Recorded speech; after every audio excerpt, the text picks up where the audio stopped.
Bjørn Steinar Bekkelund. Jeg er fra Hamar. Og jeg er alfa-holik.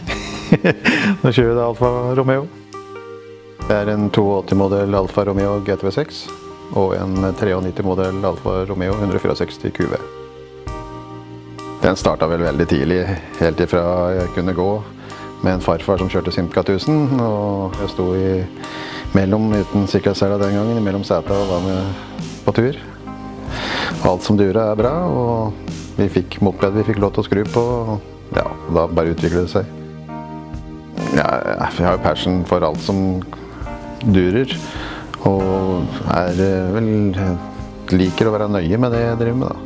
Det er jo mange meninger om hvordan man gjør det, og nå er jeg begge deler da, og en jeg har lekt med, og en som er helt original, så det er, og felger og sånn, det synes jeg har sansen for å shine sin egen bil, ja. Det var en drøm tilbake fra 80-tallet, hvor jeg kjørte Fiat og ikke hadde råd til Alfa Romeo, for å si det sånn. Og når du da endelig er kommet i en posisjon hvor du kan kjøpe den Alfa, så gjør du det. Ja, da kjøper man to altså.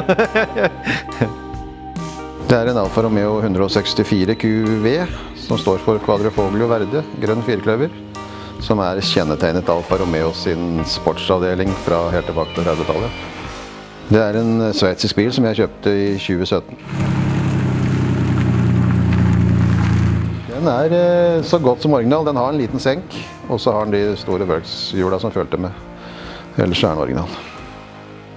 Første gang jeg så den, så synes jeg den var rar. Og det er vel kanskje derfor jeg liker den veldig godt, for etter hvert som du begynner å studere bilen da, og se på linjene og virkelig se på hva Pininfarina har lagd i designet, så er den jo helt rå.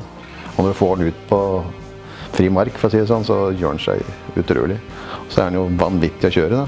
Jeg tror ikke folk vet hva som bor i den bilen der.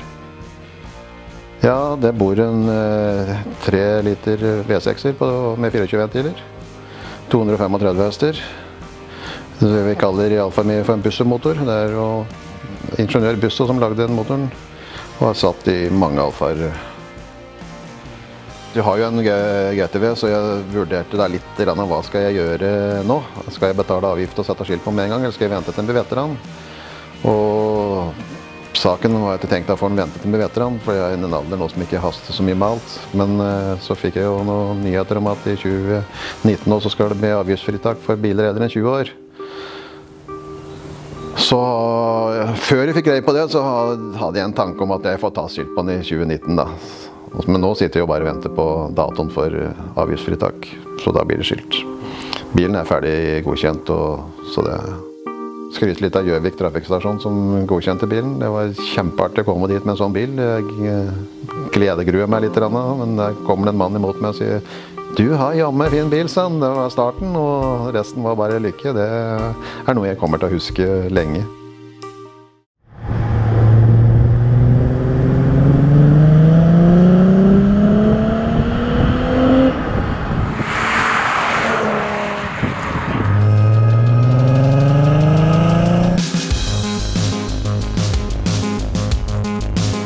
Det begynte jo med at jeg ønsket meg en Alfa. Nå skal jeg gå inn i veteranbilmarkedet. Men hva? Jeg hadde jo en GTV som plan, men jeg så med 6'eren i, så var det ikke så mange til salgs.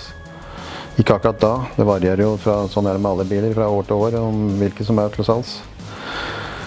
Og begrenset med penger, det har vel de fleste, så ble det handel der. En GTV6 i grei stand. Reiste hjem og begynte, og siden har jeg holdt på. Hva sier du sånn? Ja, jeg har vel, det er vel ikke en skrue eller en ting eller en flekk på den bilen jeg ikke har tatt på, tror jeg. Så det startet med motorbytte, så da var det 3 liter fra en 75 nyoverholdet med annet QV-kammer og trimma da. Men så fikk jeg fin motor da. Og da ballet det på seg. Da hadde jeg ikke kjøringsskaper lenger. Så da var det bare å begynne. Så jeg har byttet fjører, dempere, stabstag, alle polyforinger for å få bedre kjøringsskaper. Og det skal jeg love deg at 2 år etterpå jeg var i Nederland, så hadde jeg 222 på GPS-en med GTV6-en min, og det gikk stødig som en klokke. Så det var gøy. Da hadde vi i hvert fall gjort noe riktig.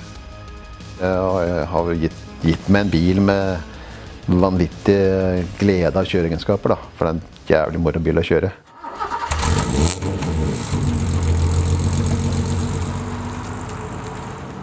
Det er jo nostalgi også da, masse nostalgi. Det er jo en bil som har vært med i alt mulig rart, fra safari til gatebil og pakkeløp, og vært en spydspiss for Alfa.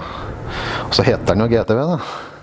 Det er jo det er jo GTV, det er jo liksom det, og vi vet jo nesten ikke hva det betyr, men alle synes det er jo bare Gran Turismo Veloce, det er bare en rask turer, det betyr, men det er tøft. På GTV6 så er det sånne store 80-talls bøtteglass som jeg har liggende da, men så var det en som sa til meg, ja, det skal jo være det på en 80-tallsbil, sa han. Ja da, så det bør ikke være pene for det, så derfor så bytta jeg. Så den har jeg jo, er jo ikke som er mye som er originalt da. Så interiøret er jeg fra en 87 KTV. Først og fremst fordi jeg er nysgjerrig og snart pensjonist og tenkte jeg skulle lære meg foliere. Og så er jeg litt lei utseende. Jeg kommer med den GTV6-en min på Cars and Coffee-treff og Korks-treff og sånn, og folk ser ikke på GTV6-en min og blir litt sint, så da tenkte jeg nå skal jeg gjøre noe som folk legger merke til. Så det gjenstår jo å se da, men da skal jeg i hvert fall på ungdomstreff og kalle jeg det med bilen min og se om det er noen som reagerer. For det er ikke reagert før, så nå er det på tide. Jeg har jo ligget mange netter og sett på internett og sett på ideer da, for det er ikke noe rent Alfa Romeo-design er det ikke. Så jeg har ligget og sett på racerbiler rett og slett på Google og hentet inspirasjon litt her og litt der. Det siste jeg gjorde nå før den ble tatt ut i går faktisk, var at jeg monterte en sånn noenlunde bilstereo da. Jeg skal ha med en bedre halvdel på tur, og hun blir ikke med hvis jeg ikke har P4, så jeg lever godt med å høre på V6-er, men hun har ikke helt samme interesse, så hun må ha litt P4 innimellom. Han har aldri stoppet for meg, aldri ikke startet eller noe sånt, men noen ganger så stopper vinduet på halvgløtt, og lys, ja, jeg tror faktisk startet opp i går, så hadde jeg bare et frontlys igjen, så klokka, ja, nå har den sluttet å virke. Den har virket nå i 7 år, så ja, der lever du på godt og vondt med en Alfa.